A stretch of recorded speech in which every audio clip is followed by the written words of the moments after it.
ऊंट और गीदड़ की कहानी। बहुत पुरानी बात है। एक जंगल में दो पक्के दोस्त रहते थे।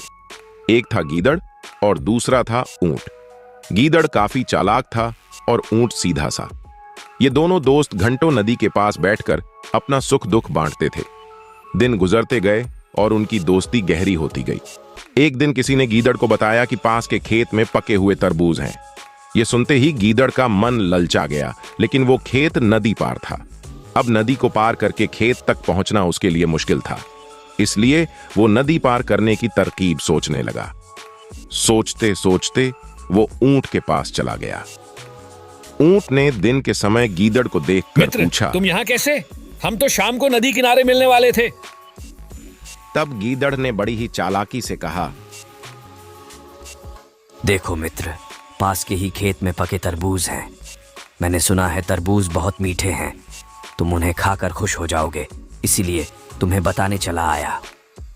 ऊंट को तरबूज काफी पसंद था। वो बोला, वाह, मैं अभी उस गांव में जाता हूँ।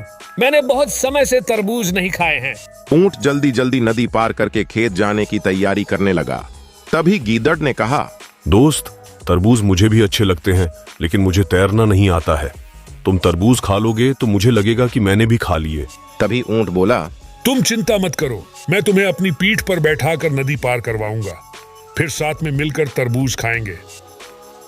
ऊंट ने जैसा कहा था वैसा ही किया। खेत में पहुंचकर गीदड़ ने मन भरकर तरबूज खाए और खुश हो गया। खुशी के मारे वो जोर जोर से आवाजें निकालने लगा। तभी ऊंट ने कहा, तुम शोर मत मचाओ। लेकिन वो माना नहीं। गीदड़ की आवाज सुनकर किसान डंडे लेकर खेत के पास आ गए। गीदड़ चालाक था, इसलिए जल्दी से पेड़ों के पीछे छुप गया। ऊंट का शरीर बड़ा था, इसलिए वो छुप नहीं पाया। किसानों ने गुस्से के मारे उसे बहुत मारा। किसी तरह अपनी जान बचाते हुए ऊंट खेत के बाहर निकला। तभी पेड़ के पीछे छुपा गीदड़ बाहर आ गया। गीदड़ को देखकर ऊंट ने गुस्से में पूछा, तुम क्यों इस तरह चिल्ला रहे थे? गीदड़ ने कहा कि मुझे खाने के बाद चिल्लाने की आदत है, तभी मेरा खाना पचता है। इस जवाब को सुनकर ऊंट को और गुस्सा आ गया। फिर भी वो चुपचाप नदी की ओर बढ़ने लगा। नदी के पास पहुंचकर उसने अपनी पीठ पर गीदड़ को बैठा लिया। इधर ऊंट को मार पड़ने से मन ही मन गीदड़ खुश हो रहा था। उधर नदी के बीच में पहुंचकर ऊंट ने नदी में डुबकी लगानी शुरू कर दी। गीदड़ डर गया और बोलने लगा, ये क्या कर रहे हो?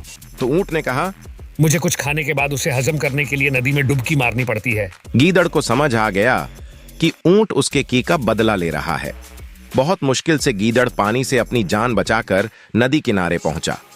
उस दिन के बाद से गीदड़ ने कभी भी ऊंट को परेशान करने की हिम्मत नहीं की। तो इस कहानी से ऊंट और गीदड़ की कहानी से यह सीख मिलती है कि चालाकी नहीं करनी चाहिए। अपनी करनी खुद पर भारी पड़ जाती है। जो जैसा करता है उसे वैसा ही भरना होता है।